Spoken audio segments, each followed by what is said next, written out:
अपने दर्शकों को बता दें कि अगर आपको ये चर्चा पसंद आती है तो इसे लाइक करना और शेयर करना ना भूलें। मेरा नाम है पूर्णिमा शर्मा और मेरे साथ मौजूद है संजय कुमार जी, जो कि पॉलिटिकल एनालिस्ट हैं और प्रोफेसर हैं सीएसटीएस में।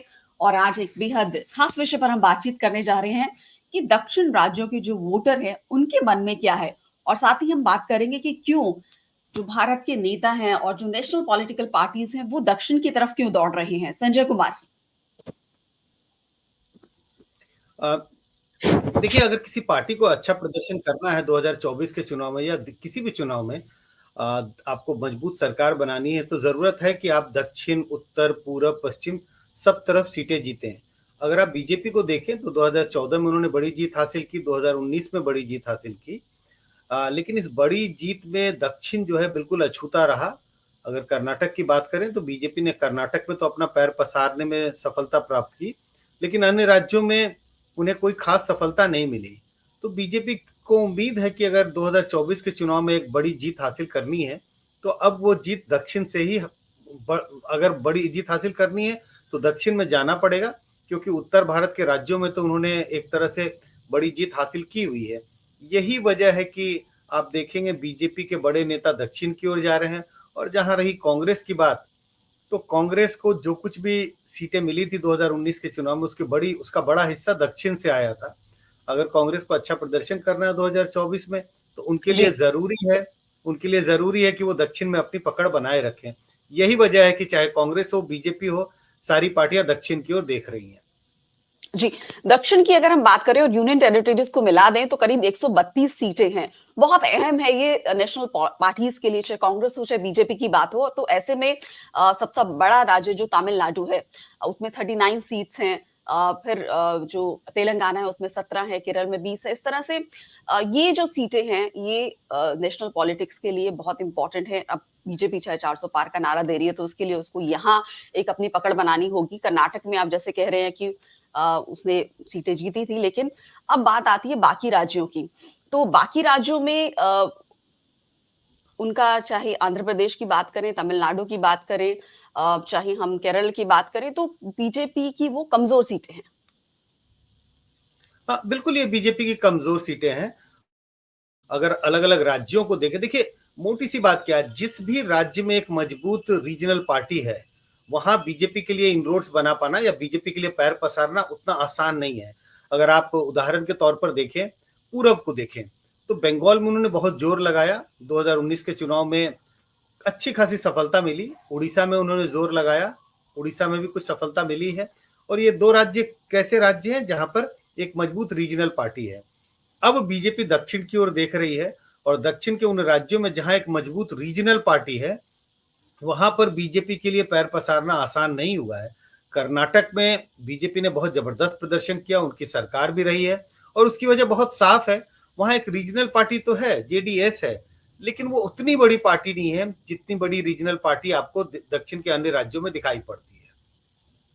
अगर हम आंध्र प्रदेश की बात करें तो ये कहा जाता है कि बीजेपी का और जो टीडीपी का और जो जेएपी का अलायंस है उसमें फायदा बीजेपी को होगा, क्योंकि बीजेपी का कोई बेस नहीं है आंध्र प्रदेश में।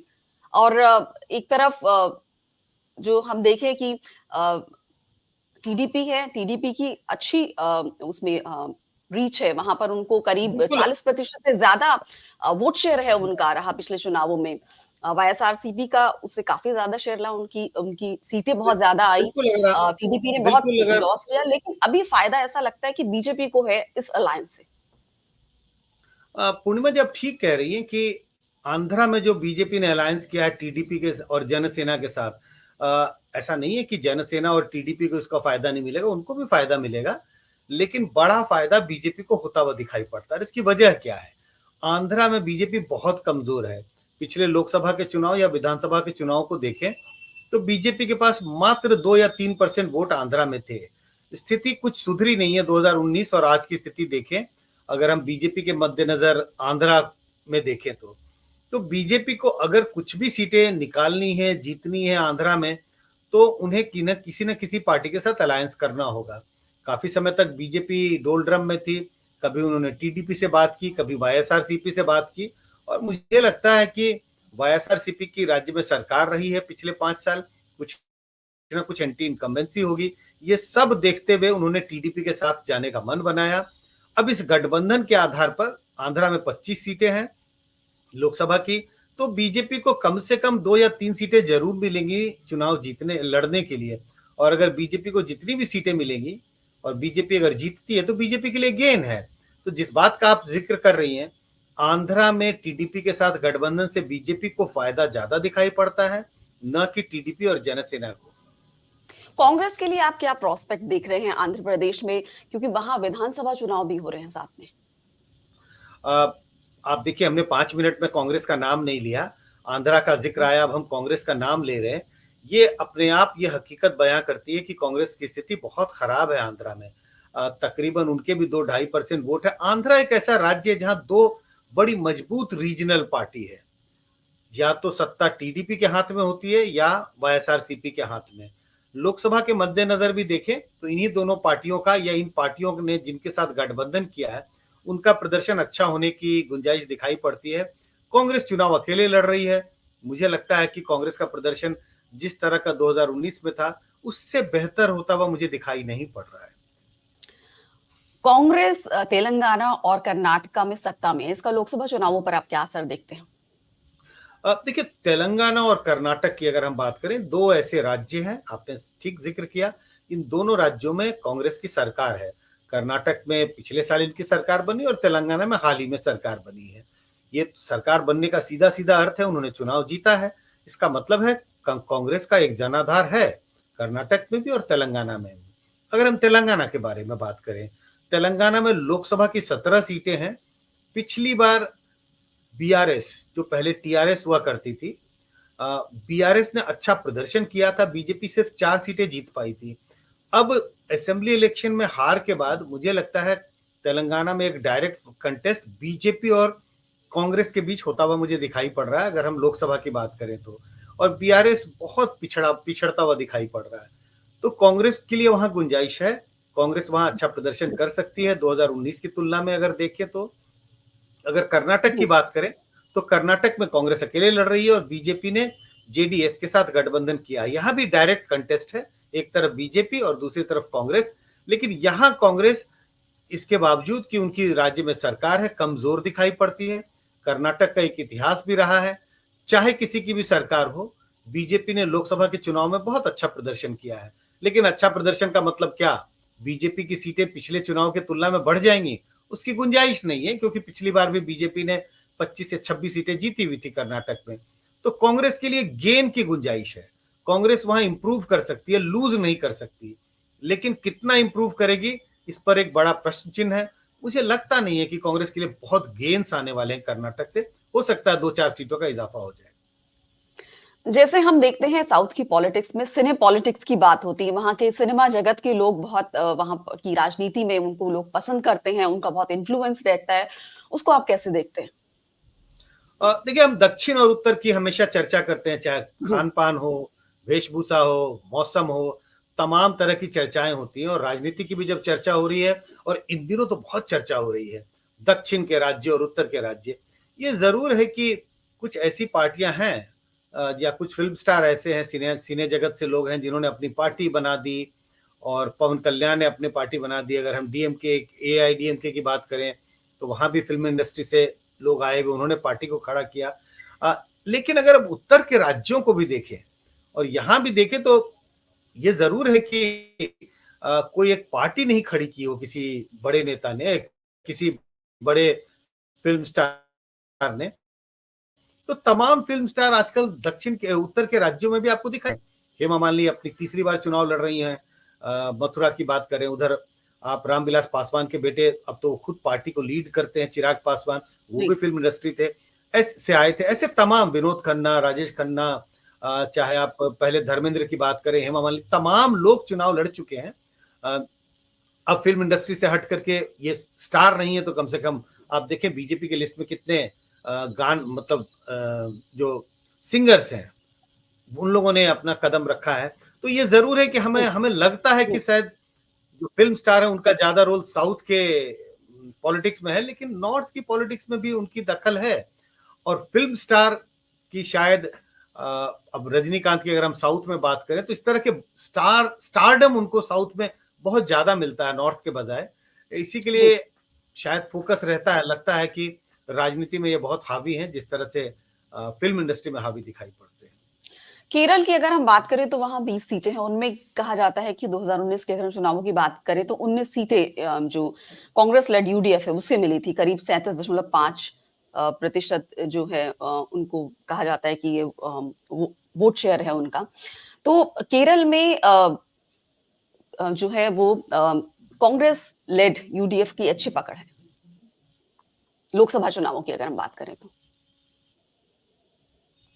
अ, देखिए केरल एक ऐसा राज्य है जहां पर वैसे तो प्राइमरली बाइपोलर कंटेस्ट हो रहा है, एक तरफ यूडीएफ है और दूसरी तरफ एलडीएफ, लेकिन बीजेपी ने बड़ी मेहनत की है पिछले दिनों। अगर 10 साल में देखें, कुछ ऐसे बीजेपी की स्ट्रैटेजी ये है कि कुछ कंस्टिट्यूएंसीज में वो फोकस करे। तिरुवनंतपुरम एक ऐसी कंस्टिट्यूएंसी है जिस पर बीजेपी ने अपनी नजर गड़ाई हुई है। 2014 के चुनाव में भी बीजेपी का कैंडिडेट नंबर 2 था, 19 के चुनाव में भी बीजेपी का कैंडिडेट नंबर 2 था।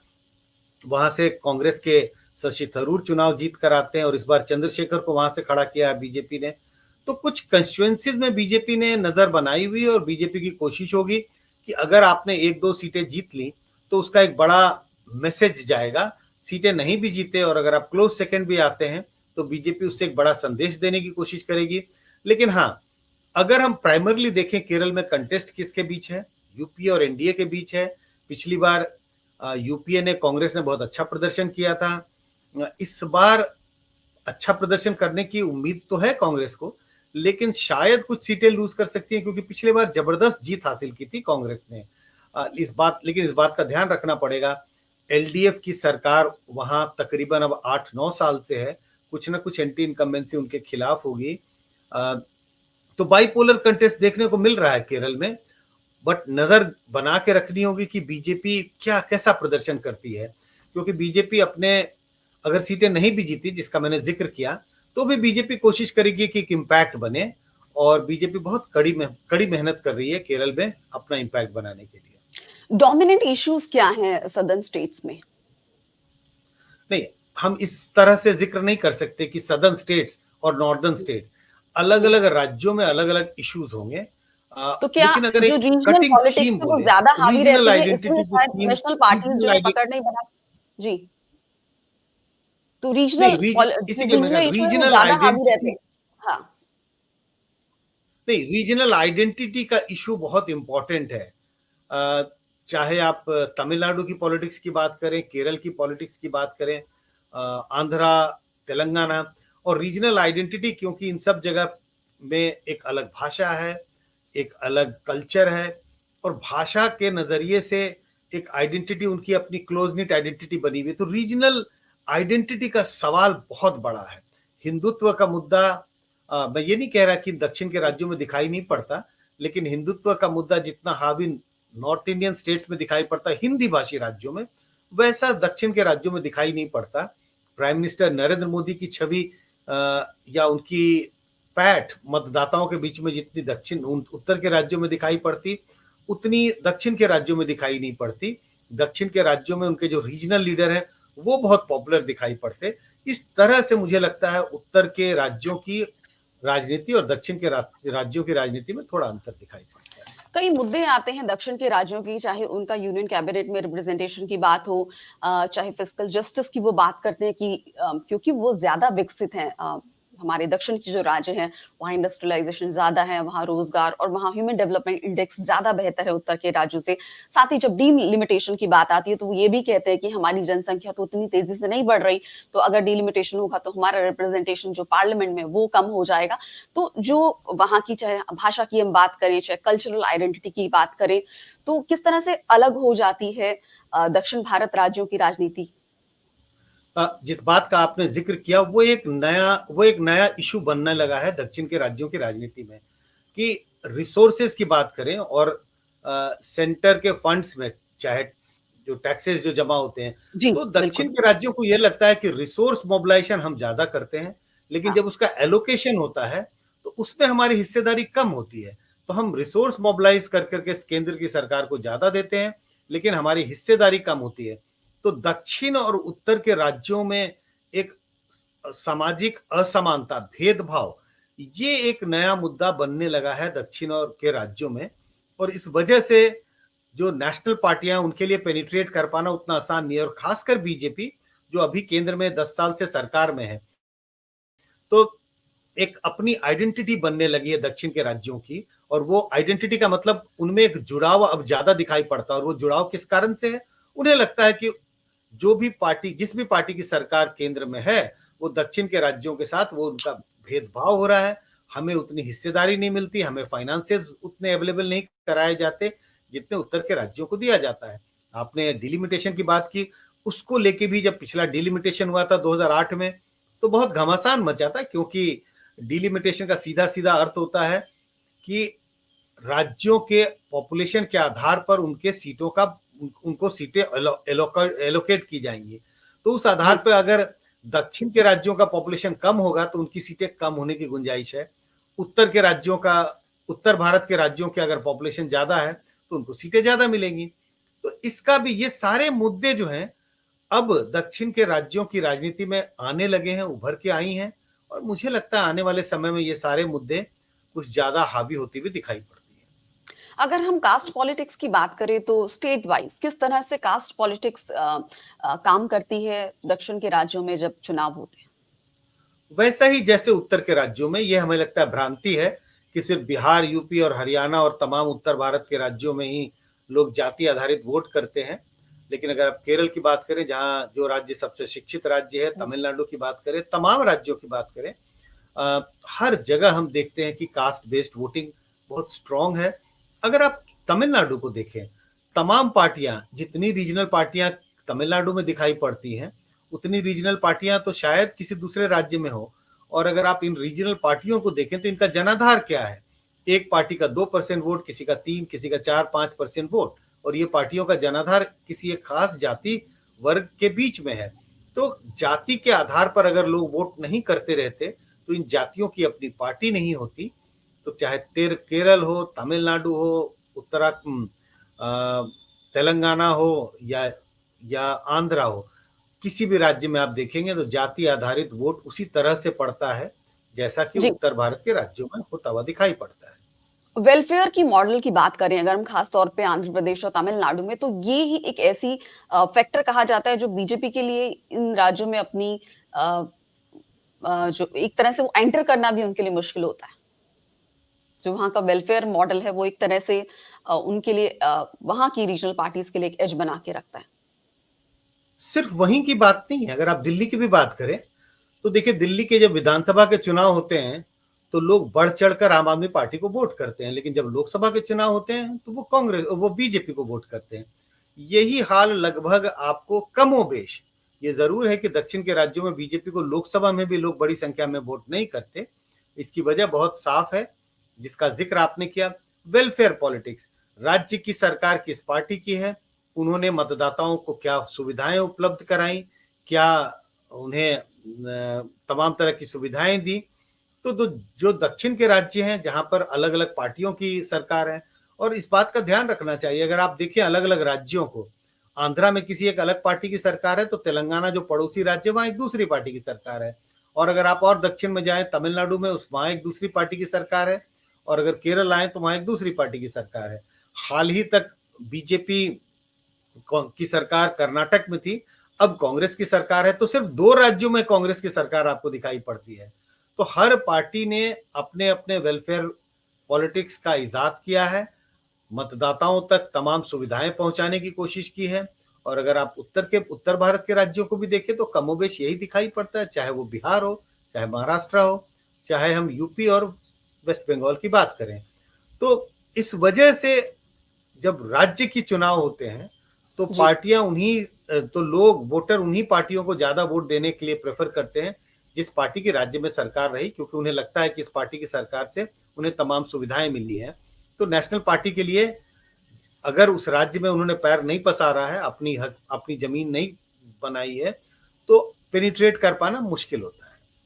जी। साथ ही अगर हम कर्नाटक की बात करें तो क्या बीजेपी अपना प्रदर्शन दोहरा पाएगी? कांग्रेस भी कोशिश कर रही है कि वो किस तरह से अपने प्रदर्शन को और बेहतर करे कर्नाटक में। किसके लिए ज्यादा बड़ी चुनौती होगी, बीजेपी के लिए या कांग्रेस के लिए? चुनौती तो दोनों के लिए है।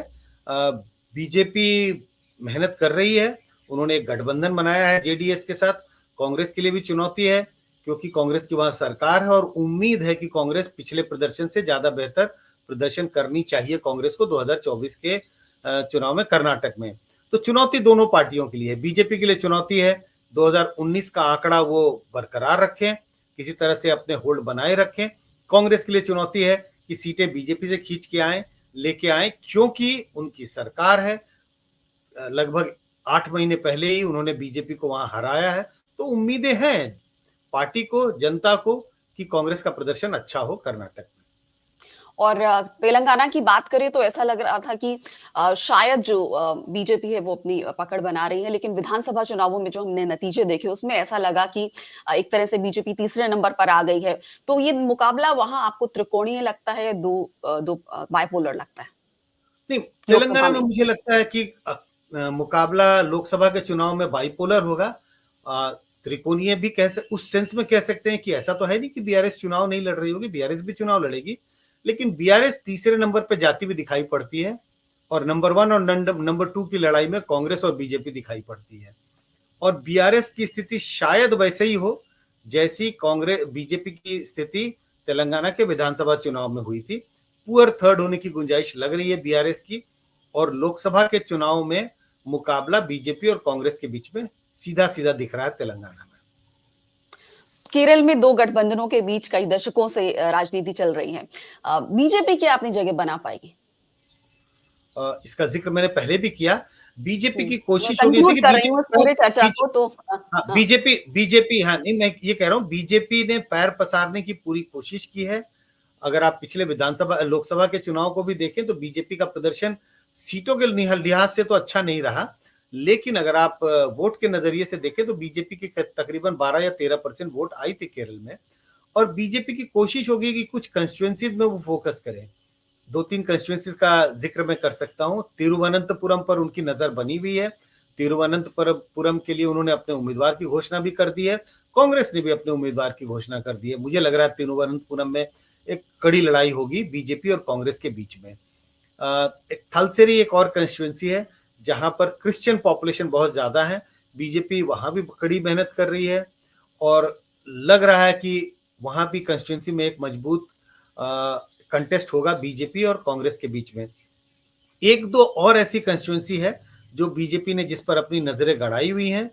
तो बीजेपी, जैसे मैंने कहा, वॉच करने की जरूरत है।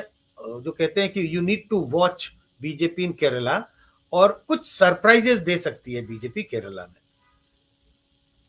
और कांग्रेस का इंडिया गठबंधन में कई क्षेत्रीय पार्टियों के साथ गठबंधन जो है उसका आप दक्षिण राज्यों में क्या असर देखते हैं?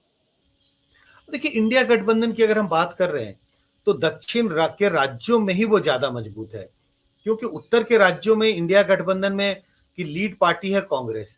आप अगर उत्तर भारत के जिस भी राज्य का जिक्र कर लें, अगर नॉर्थ से शुरू करें, चाहे वो हरियाणा, हिमाचल, उत्तराखंड, राजस्थान, मध्य प्रदेश, छत्तीसगढ़, तमाम राज्यों का जिक्र करें, इन सारे राज्यों में ऑलमोस्ट डायरेक्ट कंटेस्ट कांग्रेस और बीजेपी के बीच में है।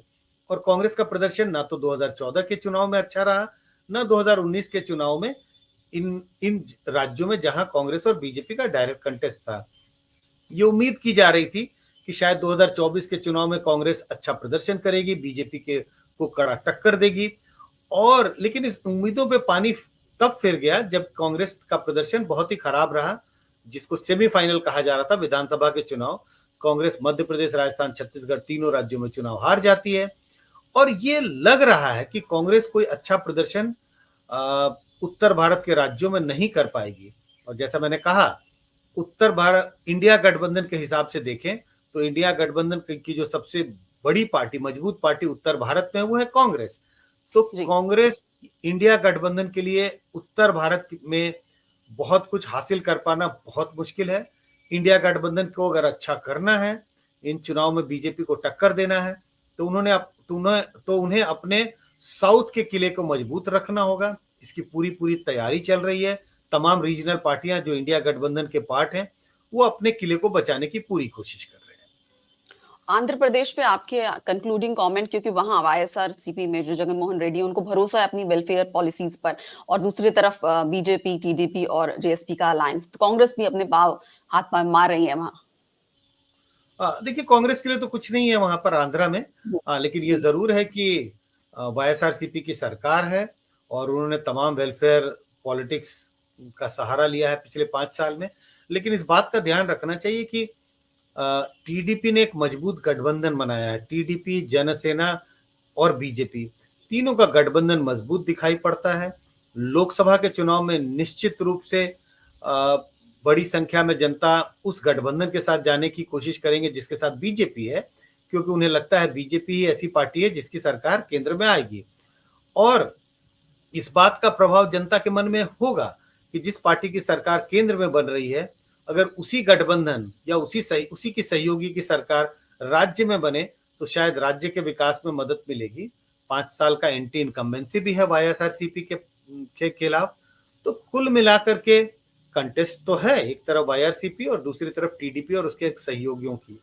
लेकिन मुझे लगता है कि एज निश्चित रूप से टीडीपी के लिए है, चाहे वो विधानसभा का चुनाव हो, चाहे लोकसभा का चुनाव हो।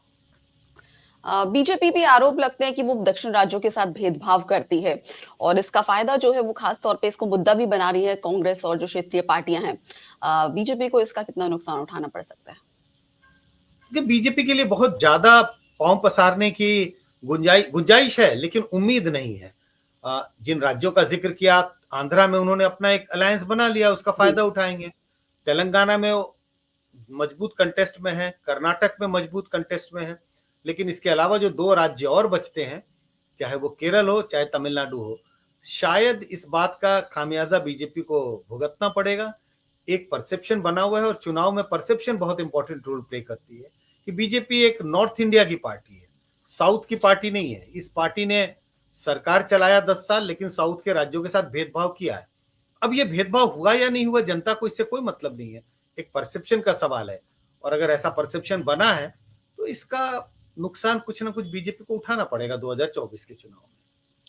आखिरी मेरा सवाल आपसे कि जो परसेप्शन की आप बात कर रहे हैं, जनता के बीच भी परसेप्शन जाता है जब वेंडेटा की पॉलिटिक्स होती है, और इसको शायद हम कई दशकों से अगर भारत की राजनीति में देखें, तो उसका जनता पर क्या असर पड़ता है, वोटर्स पे क्या असर पड़ता है, क्या सहानुभूति मिलती है, क्या हो सकता है कि जो पार्टी रूलिंग में हो उसके लिए क्या बैकफायर कर सकता है?